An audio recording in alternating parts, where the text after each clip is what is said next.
이어서 하겠습니다. 자, 지금 예수님의 청정 잉태를 믿지 않는 어떤 그런 부분에 대해서 어떤 사람이 지금 뭐 과학자들 아니면 이제 믿음 있는 사람들 그런 사람들이 이렇게 그런 부분을 받아들이지 않는다는 부분이 있었죠. 자, 세 번째로는 누가 그런 마음을 가지고 있는가? 누가 그런 신앙을 가지고 믿음 가지고 있는가? 믿음이 없는 거죠. 가지고 있는 게 아니라. 그렇죠? 자, 자유주의 신학자들입니다. 자, 신학자는 신학자인데 자유주의 신학자를 붙인 것은 뭐랄까 이것도 역시 자기의 어떤 이론이든가 자기 이성적인 어떤 그 사고 방식으로 신학을 연구하고 이끌어 나가는 그런 사람을 우리가 일컫는 그런 명칭이 되겠죠. 자유주의 신학자들. 자유주의 신학자들이란 성경 해석 과정에서 하나님의 계시된 말씀을 하나님의 말씀으로 믿지 않고 인간의 이성과 두뇌를 더 신뢰하는 것입니다. 즉 자기 생각이 들어간다는 게 되겠죠. 인간의 이성에 위배되는 일들을 불합리하며 신비주의고 배척해야 할 대상이라고 생각한다는 것입니다. 즉 신비주의, 기적, 하나님의 섭리, 우리가 상식적으로 생각할 수 없는 일들을 받아들이지 않는다는 것입니다. 그렇기 때문에 이 자유주의 신학자들도 그러한 청정 잉태설을 믿지 않는다는 것입니다. 자, 인간의 이성이든 즉 내 생각에 우리가 사고방식으로 생각할 수 있는 그런 분야들이 되겠죠. 인간 이성에 위배되는 일들을 불합리하며 신비주의라고 해요. 어떻게 보면 신비가 아닐 수가 없죠. 우리 신앙 안에는 우리가 모르는 영적인 비밀이 많이 있기 때문에 이런 것도 우리는 신비라고 해석할 수가 있습니다. 표현하기를. 그렇지만 이들은 약간 자기 상식에 벗어나는 어떤 그런 일이라면 신비주의고 배척해야 한다라고 대상을 이렇게 대상을 하고 이렇게 결론 지은다는 것입니다.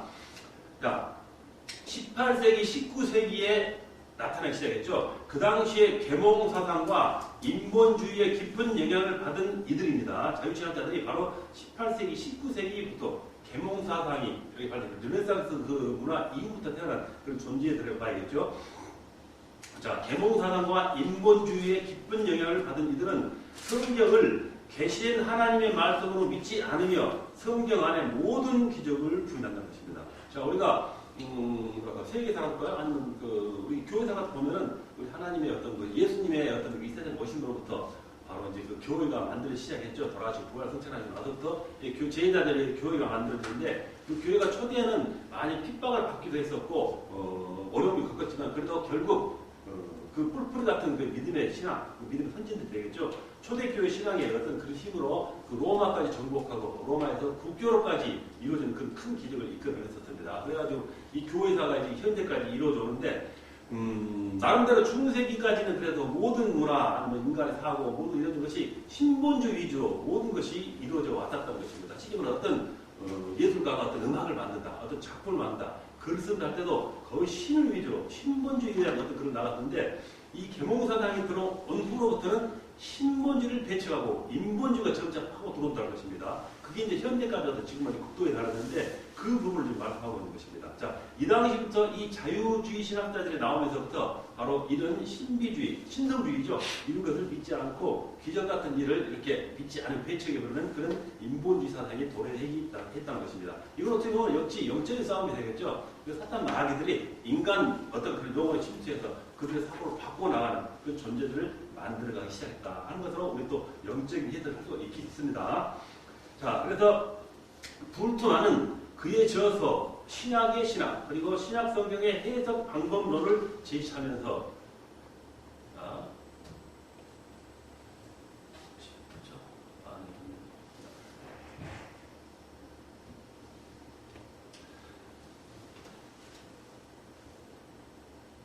자, 이런 신약의 신학에서 신약 성경 해석 방법론을 제시하면서 성경에 포함된 사건들 중 인간의 이성으로 이해할 수 없는 사건들을 모두 신화적인 것으로 보고 배척했던 것입니다. 꾸며내기, 거짓말, 신화적. 우리 그리스 신화 하죠. 그거 보면은 얼토당토한 얘기를 만들어가지고 어떤 그 꾸며낸 그 이야기 소설 같은 얘기 있죠. 즉 성경 말씀에 있는 모든 것들도 이런 신화적으로 해석한 부분으로 이렇게 변화시켜 나갔다는 것입니다. 배척했다는 것이죠. 자, 예수 그리스도의 처녀 탄생은 역시 그들도 믿지 않을 수밖에 없었겠죠.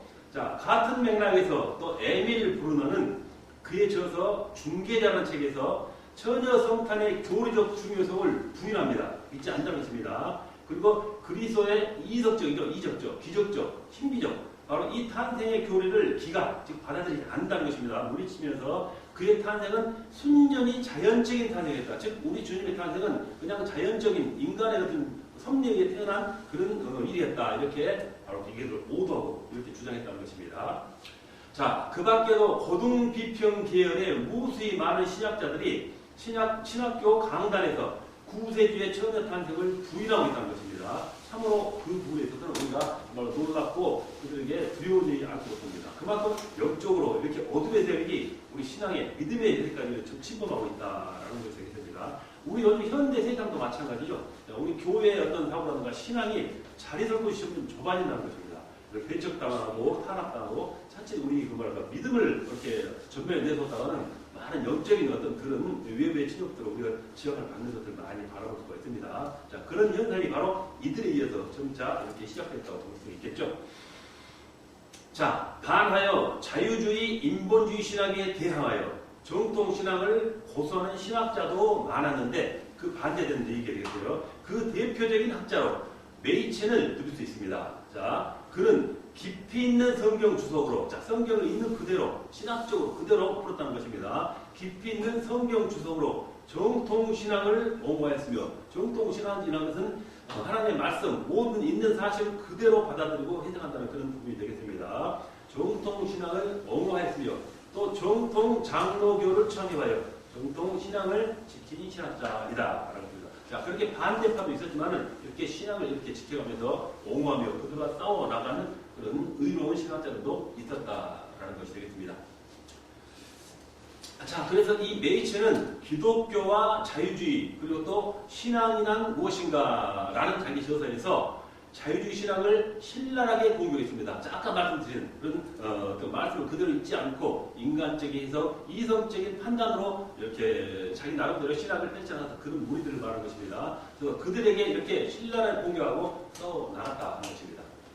그는 자유주의자들이 기독교 근본주의죠. 성경 영감설, 즉 성경은 영감했다는 것입니다. 하나님의 영감으로 그 처녀의 잉태설, 그리고 성육신, 지금 이 땅에 머물고 오신 하나님이시죠. 그리고 속죄, 부활, 다시 태어나는 것, 다시 오심, 영생, 영원히 사는 것들을 절대로 부인하는 것에 대해서 대응하여서 학자적인 지식과 열정으로 정통의 믿음 투사가 돼서 많은 공을 했다는 것입니다. 그래서 그를 잘못된 판단을 내린 신학자들에게 이렇게 정확하게 자기 신앙을 내세우면서 그들에 대항하면서 이렇게 신앙을 지켜 나갔다라는 믿음의 투사가 되겠죠. 그런 공헌을 했다고 이렇게 우리가 알고 있습니다.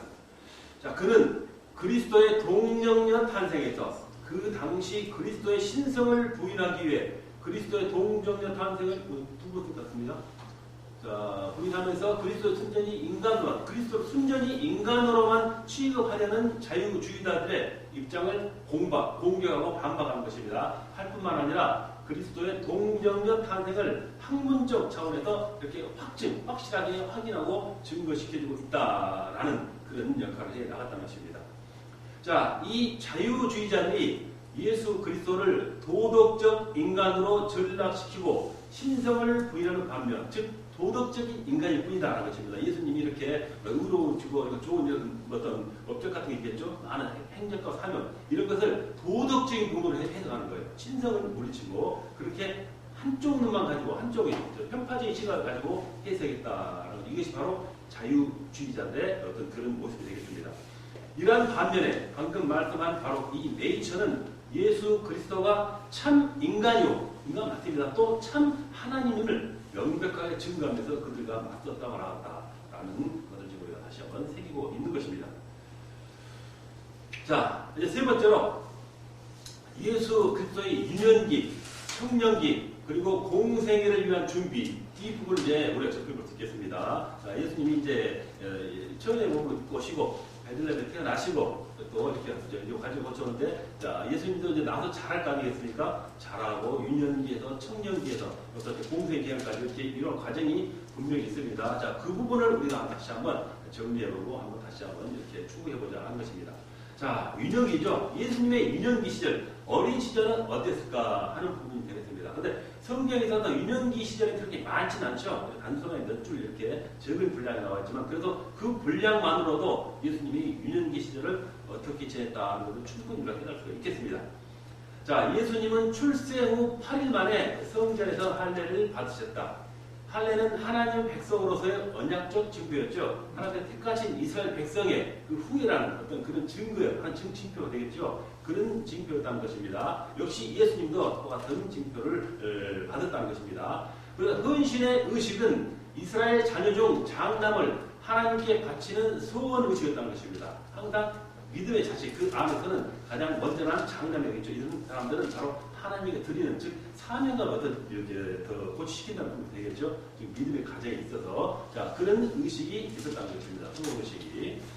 자, 예수는 베들레헴에서 탄생하셨습니다. 그리고 헤롯이 예수 그리스도의 나심을 두려워가지고 새로운 왕이 하셨다니까 두려워가지고 모든 그 또래 나이를 죽여버렸죠. 그런 두려워가지고 예수를 죽이려 할 때, 그러나 당시 또 천사가 주의 천사가 나타나서 피신할 때를 알려주죠. 그래서 주의 사자가 요셉에게 현명하여 아기와 즉 예수님과 그 모친을 데리고 애국으로 피하게 했다라는 부분을 우리가 알 수 있습니다. 이러한 유년기 시절이 바로 성경에 이렇게 단적으로 결정으로 나타나고 있죠.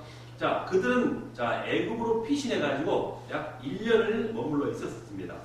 당시 애국에는 수많은 이스라엘 백성들이 살고 있었으며 예수님의 애국 피난은 바로 호세아 선지자가 이것도 그냥 이루어진 것이 아니라 이미 구약을 통해서 바로 예언된 바로 그런 말씀의 내용이다. 신약에서 이루어진 것이라는 것입니다.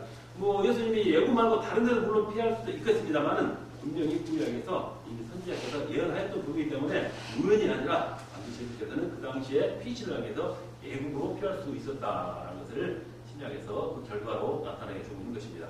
그래서 이스라엘이 어렸을 때 내가 사랑하여 내 아들을 애굽에서 불러냈거늘 호세아서 11장 1절에 있는 말씀을 그대로 신약에서 이뤄냈다라고 하는 것입니다. 자, 그 다음은 청년기를 알아볼까요? 예수님의 청년기에 대해서는 복음서에 자세하나 기록은 자세한입니다. 잘못했어요. 자세하나인데 보십시오. 자세하나 하죠.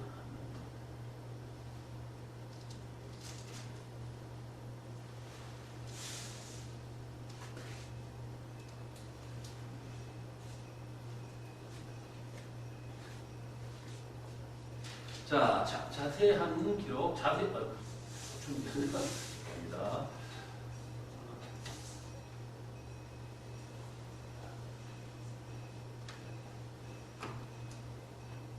자, 자세한 기록은 없으나 누가복음 2장 52절에 보면 예수는 지혜와 키가 자라나며 하나님과 사람에게 더욱 사랑스러워 가시다라는 기록이 나타난 것입니다. 지혜와 키가, 지혜도 자라나고 또 키도 성장한다는 말씀 되겠죠. 자라나며 하나님과 하나님에게도 물론이고 주위에 있는 많은 사람들이 있겠죠. 자라는 함께한 사람들에게 더욱 사랑스러워 가시더라. 즉 아름답게 의롭게 자랐다 하는 것을 우리가 객관적으로 알 수가 있겠죠. 자, 2장 46절로 47절에는 그가 선생들 중에 앉으사, 선생님들 많이 있었겠죠. 선생들 중에 앉으사, 그 가운데 앉으사 그들에게 듣기도 하시며 묻기도 하시니 듣는 자가 다 그 지혜와 대답을 놀랍게 여기다라라는 기록을 볼 수 있습니다. 그 당시 유대인들에게는 구약에 대한 율법이라든가 아니면 그들의 신앙들이 또 나름대로 있었겠죠. 그런 부분에 있어서 그 선생들에게 그와 같은 질문을 주고받을 때 깜짝 놀랄 정도의 지혜로운 대답하거나 아니면은 생각할 수 없는 간이 어려운 어떤 신기한 질문을 한다든가 아마 그런 능력을 이미 나타내셨다라는 것을 이 말씀을 통해서 우리가 알 수 있게 되겠습니다. 자, 예수님에게는 동생들, 즉 야고보, 요셉, 그리고 유다와 시몬이죠. 그리고 누이들이 있었다라는 것을 마가복음의 가족 관계에 대해서 우리에게 또 이렇게 일러주고 있습니다. 자, 그리고 목수의 아들이죠. 예수님은 아버지 요셉처럼 목수일을 하면서 청년기를 보냈다라는 것을 우리가 알 수가 있게 됩니다. 자, 그리고 또 약간 누락됐을 때 나가는 나사렛에 나시고 그것도 크시기 때문에 바로 나사렛 예수다라는 또 그 명칭을 주죠. 근데 그 나사렛이라는 의미는 어떤 특별하고 좋은 의미보다는 나사렛 지방이 천박한 열시지 않은 그런 지역의 어떤 그런 능력이기 때문에 바로 예수님을 공격할 때 그 어떤 무시할 때 사용하는 그 언어가 바로 나사렛 예수라 한걸 상기했다고 합니다. 그 당시에 또 청년기는 이러한 어떤 모습으로 자라나셨다 하는 것입니다. 자, 그 다음에 이제 공생의 시작이죠. 즉, 예수님께 드디어 이제 사명을 감당하시겠던 그런 시기가 온 것입니다. 자, 예수님은 약 30대, 그 다음 30세 때에 요한에게 세례를 받으심으로 공생애를 시작했다는 것입니다. 자, 뭐 여러분께서도 물론 신앙을 시작한 시간이라든가 시기라든가 아니면 뭐 모태신앙으로 일찍부터 하신 분들도 있겠지만은 뭐 신앙을 늦게 하신 분들도 있었고 뭐 아주 뭐랄까 그런 부분이 있었을 거예요. 그러면 저 같은 경우를 생각하면은 뭐 일찍 신앙을 안 해요. 늦게 신앙을 했기 때문에 예수님께 30대에 신앙생활을 했다는 그런 부분에서 조금 충격을 받았어요. 처음에 믿을 때. 보니까 그 당시에 30세 보면 조그만 어떤 그런 청년 같은 그런 정도의 어떤 수준의 그 성장인데 그 당시에 벌써 이런 인간을 위해서 큰 업적을 했다는 것이 좀 이렇게 의아스럽게 했었다는 것입니다. 초기에 신앙이 그럴 때. 그래서 그 당시 30세 때도 이렇게 하셨더니 예수님의 어떤 그 공세 기간이 우리보다는 훨씬 더 남다랐던 그런 모습을 보신 것 같아요. 자, 먼저 우리 예수님의 공생의 시작에 있어서 세례 요한을 우리가 빼놓고 생각할 수 없겠죠? 자, 세례 요한에 대해서 먼저 알아본다면은 요한은 아비야 반년의 제사장 사가랴와 아론의 딸 엘리사벳의 아들이었다 하고 누가복음에 이렇게 잘 우리에게 설명해 주고 있습니다. 자, 그의 부모는 의롭고 견건하였으며 어머니 엘리사벳은 또 예수의 어머니인 마리아이죠. 마리아의 친척이었다라는 것을 그 가족 관계를 이렇게 친척 관계를 말해주고 있습니다. 자, 천사는 요한의 탄생을 예고하였고 세례 요한의 사역은 이사야 이미 예수님에도 우리 이사야에서 예언한 것처럼 이 요한에 대해서도 이사야 40장 3절 5절에 이미 예언되어 있다라는 것입니다. 자, 외치는 자의 소리여 이르되 너희 광야에서 여호와의 길을 예비하라. 사막에서 우리 하나님의 대로를 평탄케 하라. 골짜기마다 도부어지며 산마다 언덕마다 낮아지며 고르지 아니하는 곳이 평탄하게 되며 험한 곳이 평지가 될 것이며 여호와 하나님의 영광이 나타나고 모든 육체가 그것을 함께 보이리라. 이는 여호와의 입이 말씀하셨느니라 하는 부분이 있습니다. 또한 마태복음에서 마태는 바로 이 말한 이사야 선지자 바로 이 예언을 그때에 세례 요한이 이르러 유대 광야에 전파하여 말하되 회개하라 천국이 가까웠으니라 했으니 그는 선지자 방금 말씀 이사야 말이죠. 선지자 이사야를 통하여 말씀하신 자라 이것으되 광야에 외치는 자의 소리가 있어 이르되 너희는 주의 길을 준비하라 그가 오실 길을 곱게 하라 했느니라 하고 마태복음에서 다시 한번 그 이사야 선지자의 말을 확증하고 있었다라는 것입니다. 자, 요한이 사역을 하죠. 외치면서 선지자로서 이렇게 사역을 하는 데 있어서 그 모습을 보고 마태는 이 요한은 낙타털 옷을 입고 허리에 가죽띠를 띠고 음식은 메뚜기와 석청을 먹더라라고 마태복음에서 그 세례 요한의 객관적인 그 사역하는 모습을 이렇게 단적으로 기록하고 있다는 것입니다.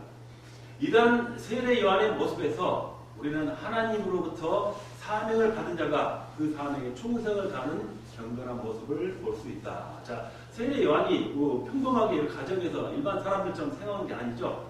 선지의 모습으로서 하나님의 사명으로 충성으로서 자기가 할 일을 미리 깨닫고 준비하는 과정 그런 경건한 모습을 우리가 알아볼 수 있다라는 것을 세계한다는 것이 되겠습니다.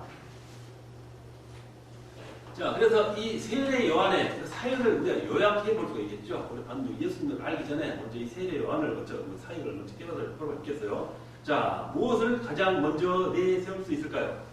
요단강 부근에서 회개의 세례를 전했습니다. 회개하라 천국이 가까우니라 아마 그런 세례를 전하며 복음을 전하면서 이렇게 자기 사명을 완수한 것 그리고 무리를 가르친 것 많은 사람을 모아놓고 장차 오실 어떤 메시아라든가 아니면 믿음에 대해서 많은 강론을 했겠죠. 자, 무리를 가르친 것 그리고 예수를 메시아로 증거하는 것이죠. 이 부분이 아마 가장 중요한 세례 요한의 사명이다라고 우리가 생각할 수 있겠습니다. 그리고 또한 예수께 세례를 베풀었다 하는 것도 세례 요한에서 가장 중요한 사명 중에 하나였다라고 우리가 알아볼 수 있겠습니다. 그리고 헤롯을 책망함으로 처형당한 것이죠. 자, 헤롯의 잘못된 그런 부분이 많이 있었죠. 그것을 책망합니다. 그리고 외치 부르짖는 것이죠. 그러니까 어쩔 수 없이 그 왕의 권력에 의해서 처형당할 수밖에 없는 그런 처지가 되고 만 것입니다. 그리고 또 구약의 마지막 선지자라는 것입니다. 자, 우리 예수님 오기 전을 구약까지 나누고 예수님 이후로 신약으로 본다면은 마지막에 우리 예수님을 증거하는 선지자였다. 이렇게 우리가 또한 이렇게 바라볼 수가 있겠습니다. 자, 이렇게 요한이 이렇게 우리가 먼저 나와서 주님의 길을 이야기하셨죠. 자, 그러니까 바로 요한의 천사능 중 하나인 우리 주님에게 세례를 준 것입니다. 자, 그래서 요한에게 세례를 받으시는 예수님, 바로 우리가 생각해 볼 수 있겠죠. 자, 먼저 요한이 선포를 합니다. 뭐라고 선포를 했을까요? 이튿날 요한이 예수께서 자기에게 나오심을 보고 이르되 보라 세상 죄를 지고 가는 하나님의 어린 양이로다. 바로 말씀처럼 이런 말씀이죠. 세례 요한은 오랫동안 그가 기다렸던 바로 구세주께서 육신을 입고 오셔서 자기에게 세례를 받으러 오시고 그런 것을 보았다는 것입니다. 직접 바라본 것이죠.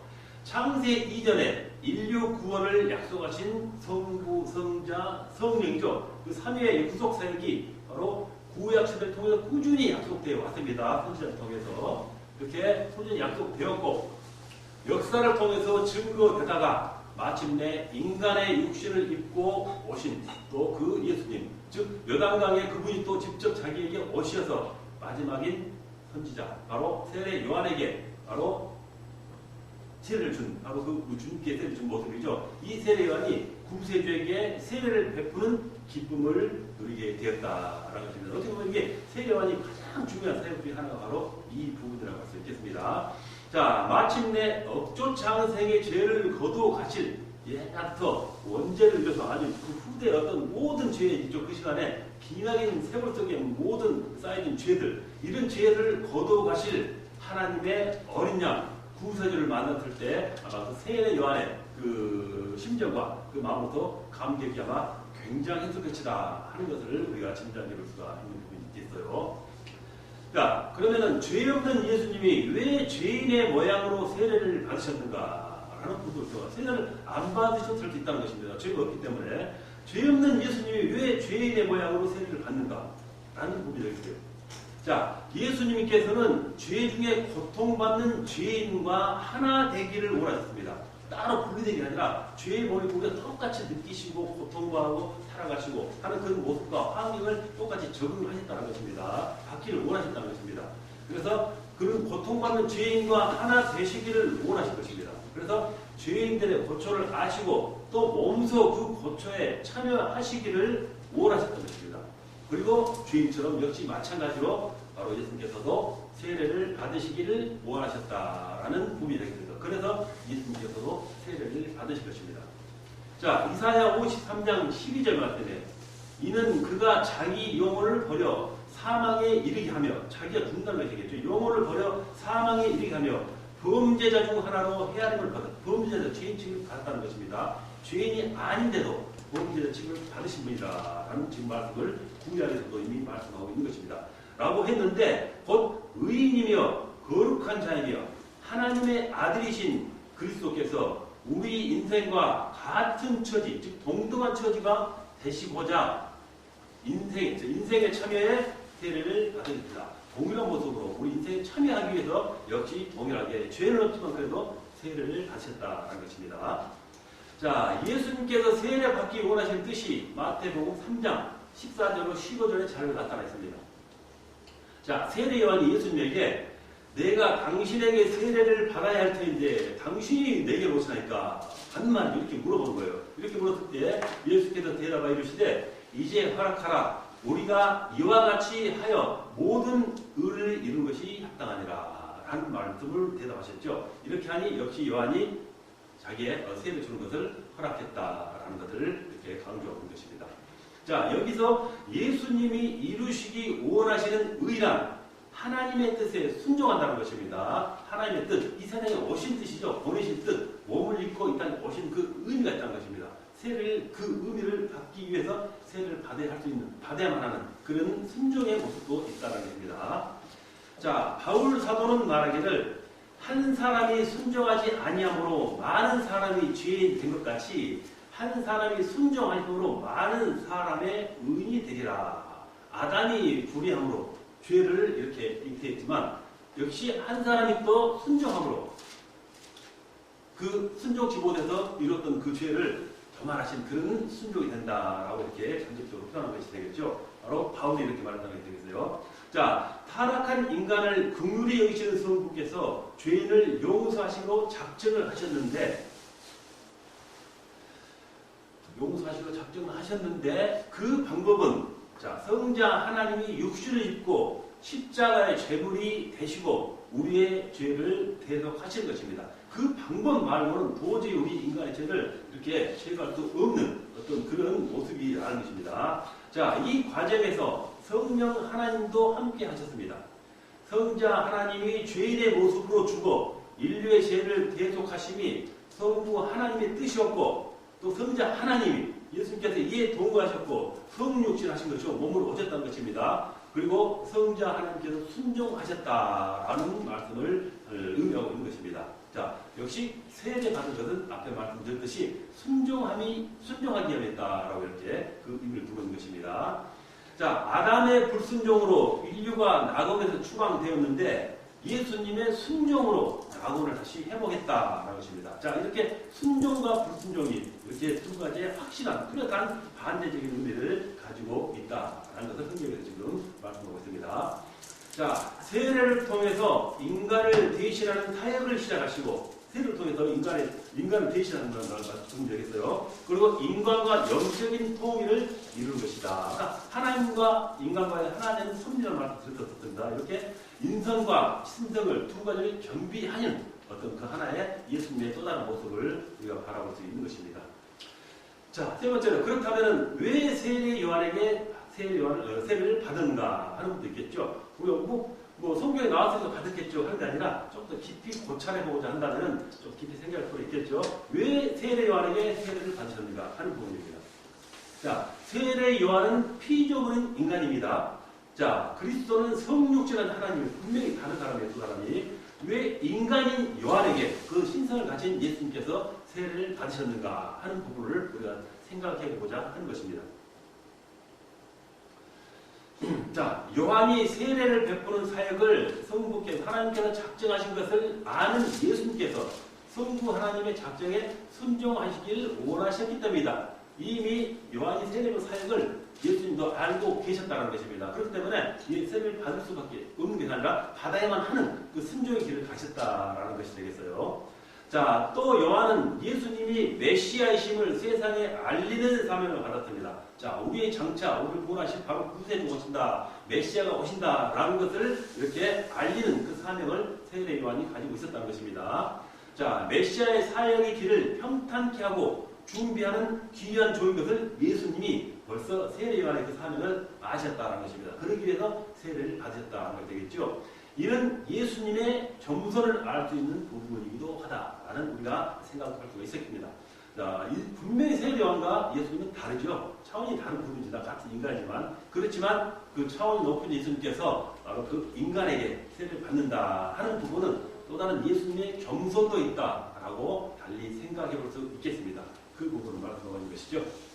자, 요한이 세례를 베풀고 천국이 가까움을 선포하는 사역자이니 그의 사역을 예수님이 존중하시고 겸손히 세례를 받으신 것이라 할 수 있다. 비슷한 말이 되겠습니다만 역시 이렇게 세례 요한의 사역을 존중하는 마음으로 또 세례를 받으셨다는 것입니다. 자, 세례 요한에게 세례를 받으시는 예수님을 바라보면서 우리는 교회 안에서 우리가 세상 살아가는 무엇에 있어서도 교회 안이라도 어떤 조직에 있어서 하는 그런 부분이 되겠죠. 모든 직분자들이 자기의 직책이나 어떤 그런 거 상관없이 서로 존중하고 서로 순종이 되겠죠. 아까 예수님 하셨던 것처럼 그런 겸손한 태도를 보일 때 바로 교회가 평안하고 살아나고 또 그 사명을 잘 감당할 수 있을 것이다 라는 것을 바로 예수님의 모습에서 우리가 다시 한번 세계하겠다라는 것을 강조하는 그림이 되겠습니다. 자, 잠깐 말씀드린 예수님과 세례 요한의 다른 점입니다. 자, 뭐가 세례 요한과 예수님이 다를까요? 하는 부분이 되겠어요. 첫째, 요한은 진리 자체가 아니요 진리이신 예수 그리스도를 증거하는 광의 소리였다. 다르죠? 진리는 예수님이고 요한은 진리 자체를 볼 수 없습니다. 진리는 예비하는 어떤 그런 존재로 해석이 되겠죠.